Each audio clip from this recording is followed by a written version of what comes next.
So welcome once again to this Hall of Fame interview, and we are very excited to introduce Dr. Manjunath M from Bangalore, and he has a very incredible nice story, and it is a story of reverse brain drain. Once again, people are coming from European country to back to their hometown and establishing something which we find very interesting because this is what India needs. And Dr. Manjunath has taken that brave decision, and he came back when there was a COVID, just before COVID, and then he has gone through a struggle of establishing a new clinic, and he joined afterwards. He joined our academy, and then he took that decision of opening a clinic. So welcome, Dr. Manjunath. It has been a very interesting story I have listened about you. First of all, congratulations for doing this brave decision, as well as a good job of starting a hospital clinic on your own, and now you're running it on your own successfully. Yes.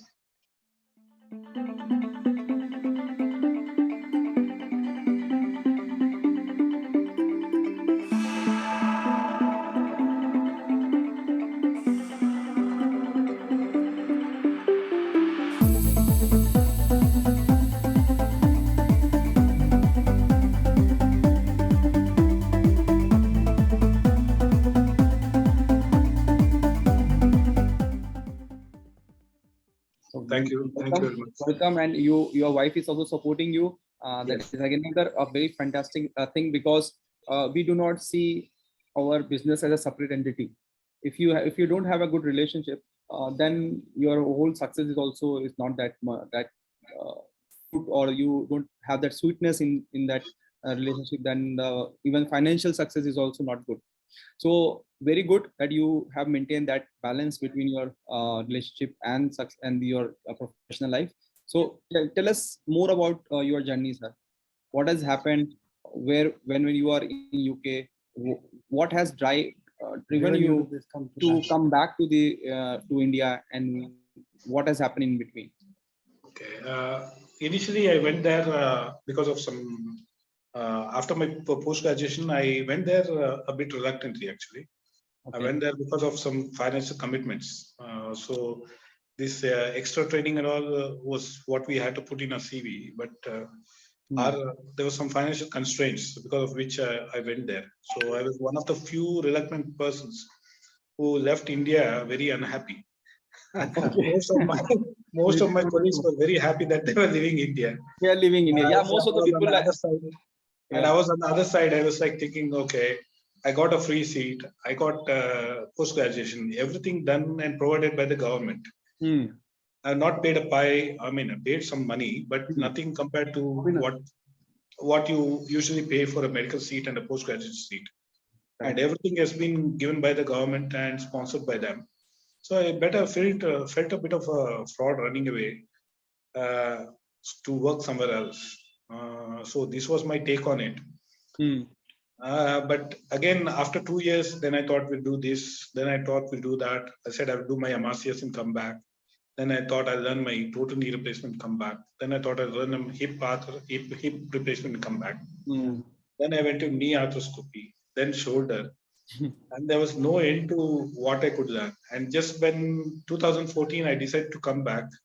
One of my bosses there said, "Why don't you give the FRCS?"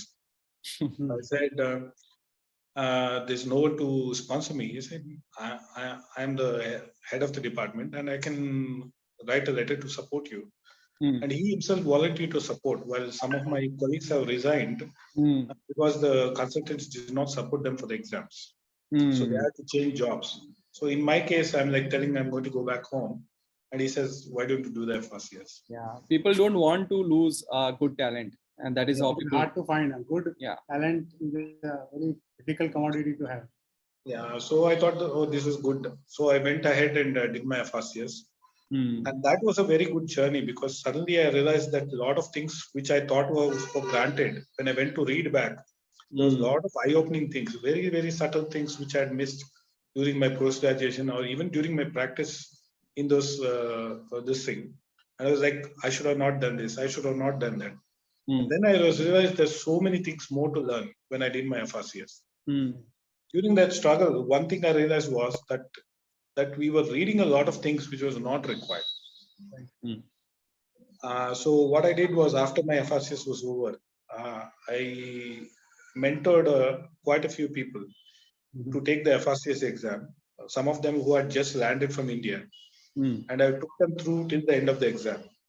So it took about 2 years, but consistently I trained them and asked them what to concentrate, what was expected of them, and made their life journey a bit easy. So when I saw you guys, you are doing the same thing. What I was trying to do, following the FRCS in a different way, in a different field, and exactly what I wanted when I land in India. So suddenly I felt, yeah, this is the type of guys I need to get involved with and get going. I think when even after I came back from India during that COVID period, I did take a couple of guys through the FRCS. But the problem was their night was like 2 o'clock or 3 o'clock for me. And eventually it started a bit of stressful back home because at 2 o'clock in the morning I was trying to discuss the X-rays from somewhere else on the other end of the bed.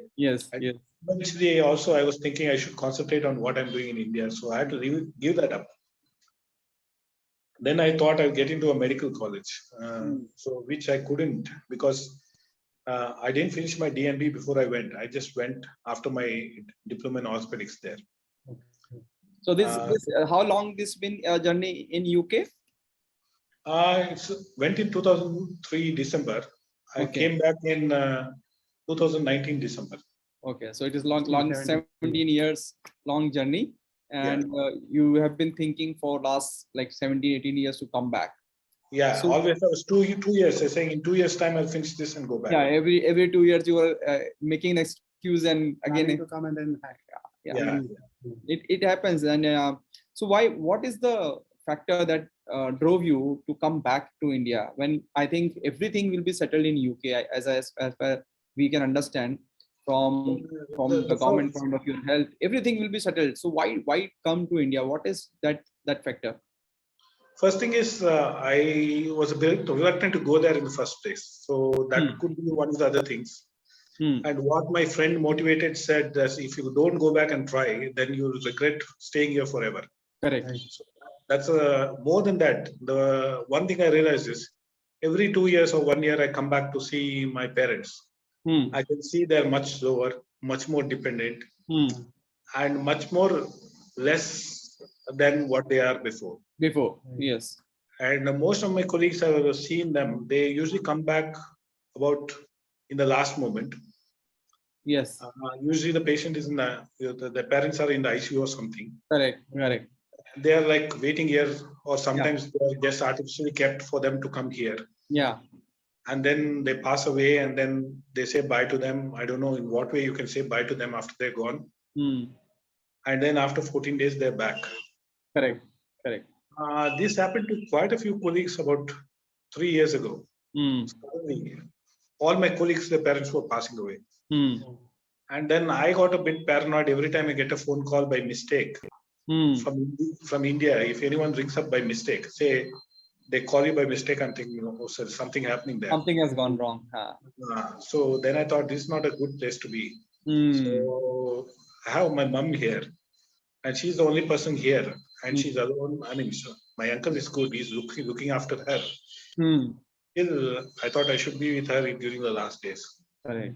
So fantastic. So that was the factor initially, and now because of the older age and you want to be there. Yes. Fantastic. This is one thing, like if you have not done it, you would have regret all your life. Yes. Yeah, that is exactly it. So you have not lost anything, because even if you go back today, you will get what you have lost there. Right? So there is never losing. But this time with your mother is invaluable. Sir, mother's calling and motherland's calling. Yeah. Yes. Fantastic. So good.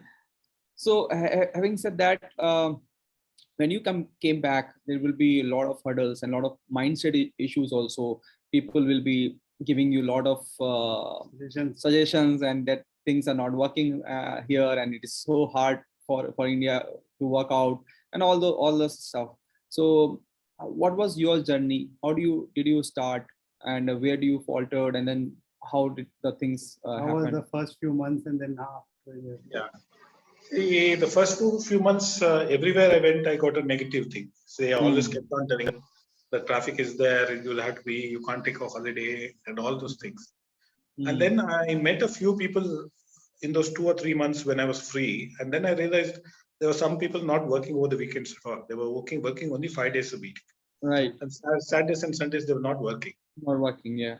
And there were a lot of people who were doing a 9 to 5 job, not taking on calls and things like that. So then it's not like you have to do it. You have It to. depends on you. Yeah, it depends on You you. have to put a full stop where you want and where you have to put a column where you want. Yeah. And the second thing, what I realized was that I've got some financial cushion now. So I'm not pushed to. They were telling you have to do this, otherwise you won't get the patients. I said, if I don't get the patients, it doesn't matter. Doesn't matter. I can sustain myself. Correct. For some time. So that financial cushion also made it a bit easy. Yeah. And the most important thing was I joined another hospital where there was a senior consultant there who took me through all the do's and don'ts in the Indian system. What are the drawbacks? How to manage this? And what are the things? So in that way, my mentor helped me with the clinical part of it. Very good.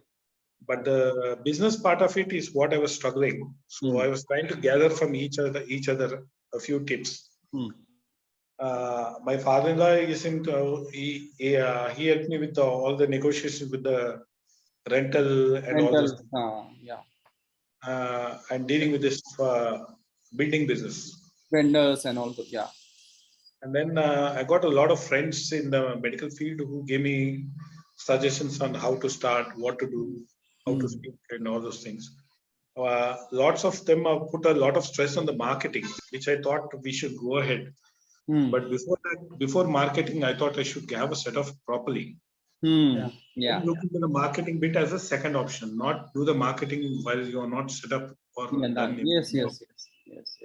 So, and luckily I found you guys, and I'm going through your videos and all those things, which are very useful, which is sort of, it gives a reassurance that what you're doing is the right thing. Right thing, yes. And more than that, you can see that most of them have similar ideas, similar problems. Yeah. And even if you see the comments below the video, then that also you're able to understand that things are in the right perspective. Yes, right? What you're thinking is like people are also facing the same questions. Facing the same problem, yeah. So that way it's helpful. And the most promising bit was they used to always say the patients in India are difficult to manage, I think if you're quite honest with them, I think so far have not found any problematic patients. Right. They are very like if you in focus. Fact, they are the better lot. Correct. They will take you like they will if you do a little bit of extra care, they will take you as a god. But that is not in Western world. Western world it is like consumerism. They have paid you, they need service. That's it. So I think the respect from respect point of view, Indian patients are much more amiable than other people. Yeah, there are two complications which happened. The only problem with this, when the complication happens, patients don't come back to you, or they don't seek help from you. Correct. They run away from you. Run away. Yeah. So that is a common behavior here, and they feel that if you have done one time wrong, it cannot be like they cannot trust you again. So that is a issue there.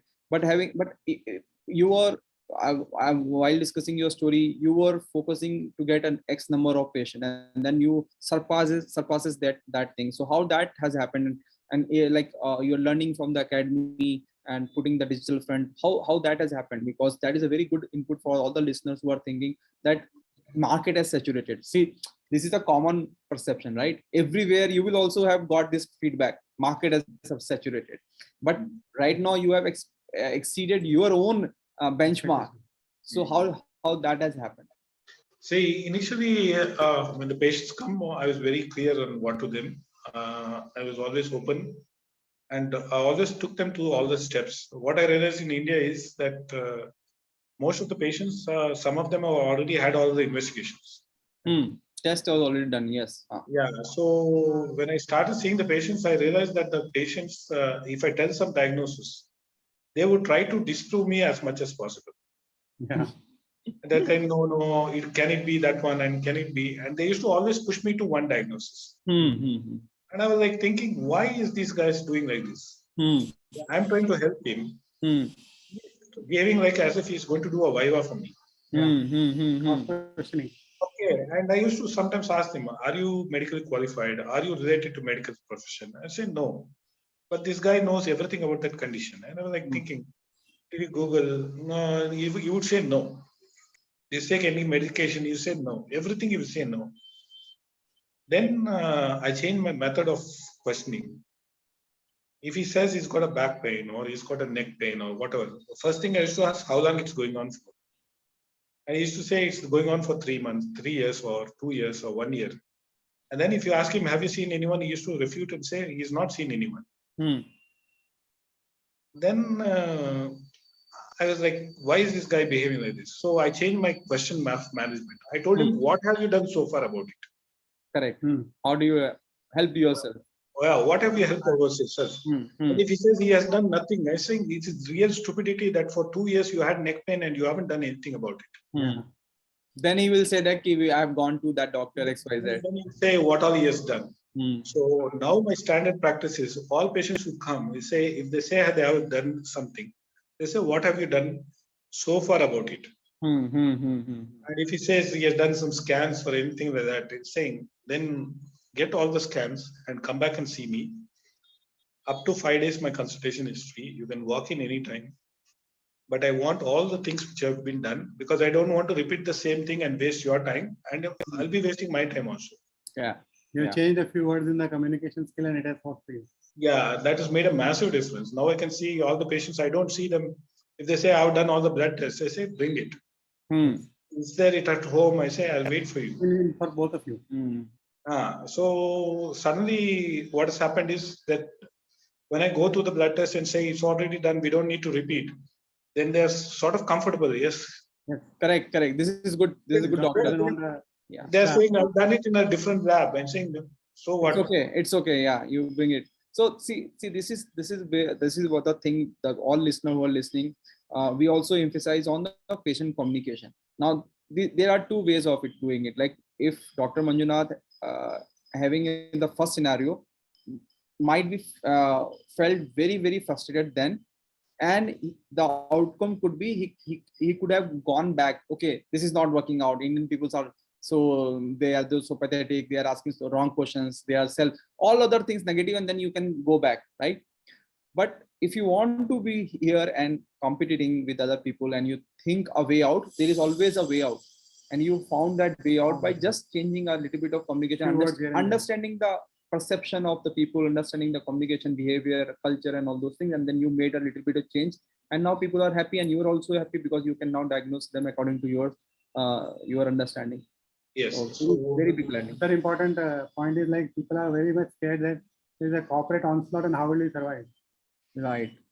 Corporate onslaught. You see, I was working in a corporate hospital for a year. Correct. Before I started my own clinic, and one thing I realized was if you want to change in anything in corporate, you have to go through a lot of loops. There's a long chain of action, reaction, going back and forth. And sometimes I tried to change a lot in that particular institution. I was very proactive. I went to go and speak to them, go out of my way, everything. One thing I realized was that because of the system, they have designed that system for a reason. Because it's difficult to maintain the accountability, correct, proof rates, and all these things. Correct. What the system. Yes. So when I try to short circuit that, that ends up with some implication for the corporate system. Correct. Obviously. So we can't blame them also. Initially, I was blaming them for first 6 months. Then I realized that if you are running a big hospital, you need to have that system. Otherwise, you will not be able to manage everything. Manage it, yes. So the only way of getting around that is I thought I'll come out of the corporate system. And what I realized is patients will recognize that whether you are in the corporate or not, when they see the response and they see the logical way of managing the things, I think it won't matter whether you are in a corporate hospital or private. That's what I think. Enthusiastic by these 3 months of improvement, but I don't know whether my things will change over the next. No, you have seen both the ends of the story. Now you have seen a corporate world also. You have seen the private world also. And see, I think there is even a space for everyone, because what they can get in corporate, they will not get in a small clinic. But what they want to get in a healthcare is a personal touch, to understand the patient, give them a more than what they require, and that is only possible if you have a personal care. And personal care is only possible if you have a small setup where you can talk to them, have time for them. So there is a two type of all kind of patient everywhere, and you have everyone has a space in under the sky. If you give a good service, patient will be there. So that excuse or that fear is just unfounded. There is no basis for that. It's just a mental fear or barrier. Once you decided that you will start a clinic or a daycare, how did it go stepwise? I mean, how did you materialize all the things, and how did you plan? Yeah, so but once before that you came to the academy. So in the when you joined the webinar, right, you joined the webinar and you saw the whole presentation. So what was your feeling before you took that decision to come into the academy? What the one or two factors that drove you or make that decision easy for you? See, one of the things I was thinking before coming to this, when I came to this academic, your webinar. So basically what happened was I had the same thing, because I was planning to buy a property of my own. Start a commercial listing. But what I realized is the property was very expensive. Very expensive. Not worth it in the places where it was. Correct. And the second thing, the biggest factor was I was scared about how the practice is going to pick up. So eventually I was only looking for rented properties. I didn't want to invest anything on my own. And I took everything, all the investment which I've done or something which bare minimum. I didn't want to decorate it and make it into a 5-star kind of thing and everything, atmosphere, everything, without knowing my long-term survivability in that place. So when I went through your webinar, that your approach was similar to, there was a dilemma whether to spend, whether to buy your own property, not to buy your own property. So there was a lot of pressure on from my relatives for me to buy a property. Because they're saying you invest all the money in the property and then you start your practice. And I was, on the other hand, I was there, like I didn't want to put everything into one place. Correct. And I was very reluctant. So that decision there was a big tussle among the relatives, I mean, in my family as well. Yes. Whether we should put the money or not. And I was always very, very reluctant to put the money. And when I heard your webinar, I can clearly understand. So after that, I was able to go and argue my points. Convince them. Yeah, convince them. Before that, they were always, I was telling them I'm scared. Correct. But I was not actually scared. There's no need to put all the money into that single basket. Correct. That was the correct approach, which the webinar taught. And then after that, I was able to go back and speak to them and say very clear, like, this is how it works. Yes. So that your idea got validated. Your idea got validated. Your thought process got validated. The thought process got validated. So it was a big breakthrough. I think it is the biggest breakthrough you got in the start only. That idea got validated, and then you can start and you can go ahead with your lean and mean model. The things that you start in 4 or 5 crores, you can start in 4 or 5 lakhs. Exactly. My whole only for the X-ray, I had to spend a lot of money. A lot of money means major part of the money. Major part of money, yeah. Otherwise, all is bare minimum.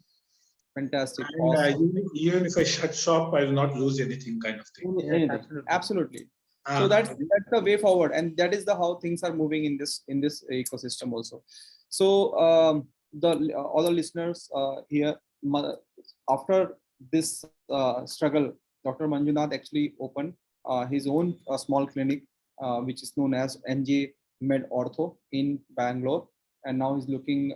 He has a minor OT. He has a small setup, X-ray machine. So all the basic small setup. right? And this is one of the case study where you can find that it is also running successfully. Okay, you don't have to go multi-speciality or some inpatient 10 bed 20 bed. If you can run a small setup well, it is also profitable. Okay, so very important takeaway from this story. Okay, now further I just wanted to ask you, now after being in this domain for 3-4 months and you're running, you're getting good results, where do you see yourself going in the next 1 or 2 years? What are your plans? How do you plan it out? Basically, now I'm encouraged by the numbers. Now, so far I was concentrating only on the outpatients management. Now the numbers are picked up. My next plan is to tie up with some hospital nearby. Currently, I've gone and visited all the hospitals, but I do not have a regular flow of patients to go and operate and things like that. So my next option would be is to tie up with one of the hospitals. I'm just going and speaking to all of them. And then once my surgical numbers improve, we got a friend of mine who has a hospital, but his hospital is slightly far away from this my clinic. So far, I have just operated around 3 patients there. So because of the distance, most of the patients are not keen to travel so far. Correct. So my next plan is to tie up with one of the local hospitals and build a network. Yes, network with them to see whether surgical options will be there. Okay, fantastic. So have you relied on referral business, people who are referring to you? How much have you utilized? See, so far I have not done any of those referral things. Okay. There, the problem is what I've realized is it's a bit of a slippery slope once you go there. You don't know where to stop. Where to stop. Where to stop. So, and second thing is you need to have a separate staff to handle those things. Handle the expense, yeah, obviously, correct. But in your case, you say that your branding and marketing has worked for you. Sorry? Branding and marketing efforts have worked for you. Your digital marketing, your Google My Business profile has actually given a lot of organic leads. The Google has been doing the trick. Right. The Google, and also what we did was we got some pamphlets distributed as well locally. In the local, yeah. Yeah, and this month, we have hired a digital marketing team. Very good. Who is going to update all my things and send pamphlets and all those things. Awesome. That is much needed. You don't have to spend time on that. Hire a team which is good, trustworthy, and let the work goes on. Build your brand slowly. Another thing, apart from that, I've gone and met the local GPs myself. I've explained to them what I can do, what I can do. But them, not many so far, but trickling slowly, one by one. Okay. So you are working on those network as well, which is good. Will help you. Network will help you. Okay. Now and then maybe digital marketing may not be giving good results of like it is a marketing. It is not a magic trick, right? It will work in some time. It will not work in some days. So you should have an alternate way of capturing leads also, and which is GPs are good way of capturing those leads. So fantastic. In the front, you can go and tie up with the hospital, and in the back end, you should have a tie up with the GPs. Okay, so that will create a good ecosystem for you to go forward. How many people you have hired? Anybody for your staff? Currently, we have hired 4 people. Okay. One for the receptionist, 2 staff nurses. From tomorrow, we'll have a radiographer joining us. Okay. And how did you find those people on your first recruitment? How did that happen? Yeah, the first thing is luckily the receptionist has worked in an orthopedic clinic before. Okay. In fact, she was telling how much the charges are for each thing. Okay, you got an input from that market research inside.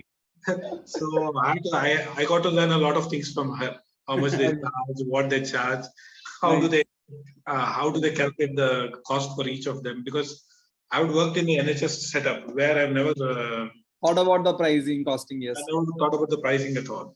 Correct. So how did you found that? That lady. So basically, what happened was when we took this house for rent, And then initially I was looking for a commercial property. The commercial properties were very expensive. So I bought this house on the main road, which I took for rent. So for the renovation, it was an old house, and the renovation took about 45 days. So during that 45 days, I had put out a board telling staff need. Okay, very nice. So I got a lot of people coming in with lots of CVs and everything. Yeah. And then in that, one of them had was worked in an orthopedic clinic for like 9 years, and she was a receptionist there. So she can out of the just like that. So say POP, she knows what the cost is. She knows the cost of everything. Very nice. So I thought, see, initially because I myself don't know the cost. It would be much useful if someone knows the actual market, what the market is here, which I have no clue about. Correct. So in fact, I'm learning from her how much to charge for what. Very small trick, and then see how much impact it has created. Yeah, and also even the consultation charges, she tells me that I'm charging very, very less. But my first Google review, that fellow has written it's overpriced. Overpriced. Yeah, it's overpriced. So different perception. So everyone has a different perception. Yeah. So when I started this thing, the consultation fees, she said it's too low. You should never do it at this level. I said I'm going to start off with this. The rest of the charging you take care, but this one, the consultation is going to be only so much. Good. And eventually, I think even the patients are happy with it. It's nice so far, except that Google review guy who hasn't told us, but he's put it on Google. Yeah, that is okay. Happening. I mean, few people if there will is one negative review, you can have 10 positive reviews. Yeah, okay. the thing with the positive people is they give a review here, but they're not patient enough to go and write it on Google. So that is where you have to make a system. People you have to make them right while they're waiting after. Yeah, after during the billing, you need to have a touchpad, make a bigger touchpad where it is easier to type, and ask them to write few sentences and give you. So maybe the receptionist should have additional workload for some months, so that you have 500-600 reviews. Once you have 500-600 reviews, that will be enough for Google algorithm to rank you on the first page. So that is very much needed. Make a system. Ask people that at least 10 reviews I need daily. Okay, so that should be the minimum baseline. If you are getting like 15, 20, 30 patients per day, at least you should be having 10 reviews from them. So that should be the. Maybe you can also include an incentive for the people who is actually doing. So if she get 10 reviews, I will give you maybe 100 or 500 rupees or 200 rupees, whatever. Okay, it is worth enough. Okay, if you give her some kind of incentive, maybe spend maybe 10,000 rupees extra a month, it is worth, because you will get reviews on there, and it is very, because that is the place where your search, the people who are searching will become your customer after reading that review. So very much needed. There are many upcoming or budding orthopedicians who are starting their practice. What is your message for them? Because you have seen the foreign country practice, US practice, even the corporate, and now you're in private. Yeah. So you've seen all the four ways. What I can say is definitely in India, the teaching has gone up really good. I mean, I felt I saw some of my colleagues or the junior who are just qualified. Their knowledge and their grasp of the subject is much better than what it was when we qualified. So definitely the practice has improved a lot, and they've got a head start now because they're doing a lot more procedures now than what I was doing in 2003. During the residency. So they've got a very good head start and very good options. The question about if they stick to the basic principles, I don't think the most complicated surgery only if there are few patients. Yeah. That is what the budding orthopedic surgeon needs to understand, that the most complex surgeries, there are only a very, very small number of patients. There are a vast number of patients who need basic surgeries. And if you do the basics right, I think you would be serving a vast majority of them really well. Yeah. That is what I say, the 80-20 rule. 80-20 rules apply everywhere. 80% of the medium risk or low risk, and that is where you have to have a very good result. And 20% you can always refer. Yeah, You- we don't you know, need to even go down there.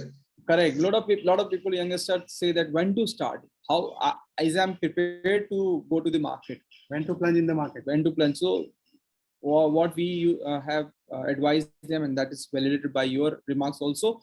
So when you can do the basic surgeries good enough, you can take, you are confident of the basics of the Yeah, simple ones. 80% of people will be in that category.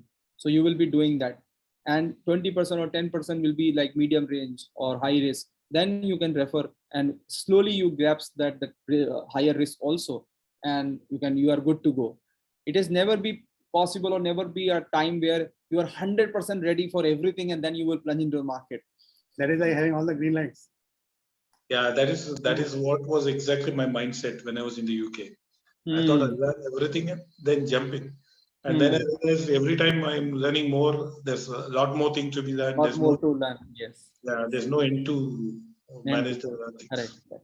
It's the learning by doing is what is the best. Yes, yes. Go. So fantastic. Any other questions, sir? No. Fantastic, sir. It has been a pleasure talking to you. And you have come for the call of your mother and motherland. That is very good attitude and approach of life. And hopefully you and your family have all the prosperity and the confidence to work in the country. And we don't want you to go back. yes. Yes, even I hope so, sir. And we want you to guide the other members of the community, because you have seen every aspect of the healthcare, I think. So please be active in the community and answers, help other people or younger people who are in the academy, want to learn from you. It has been a pleasure talking to you. Thank you so much being in the part of the academy. Thank you so much. Yeah, as a part of the academy, I'm always approachable. If you can just drop me a WhatsApp message, any of the members, if there's anything I can help out with, especially with orthopedics. I'm not saying I'm a boss of all, but I can definitely help with a lot of them. At least, if it's within my knowledge, I'm always forthcoming. Thank you so much. Thank you. Thank you. All the best. And hopefully we see a big hospital of yours to come. Very soon. Very soon. I mean, the small setup is actually such a big. I didn't realize it was such a big responsibility. Hopefully, maybe even if I'm not able to do a big hospital, maybe I may be able to mentor someone to reach it. Of course, 100%. And you will be able to do it, because this is the hard part. You've already done the hard part. You've taken the first step. The learning curve is like initially it is very difficult, and then everything falls in place. It's just only the mental barrier, and if you're ready, it can be done. So you are in the right place at the right moment. Community is there, people are working, we are there. Plan for the next 2 or 3 years, it can be done easily. Let's hope so. Yeah. And Thank you very much. Thank you. All the best. Thank you. Bye. Bye.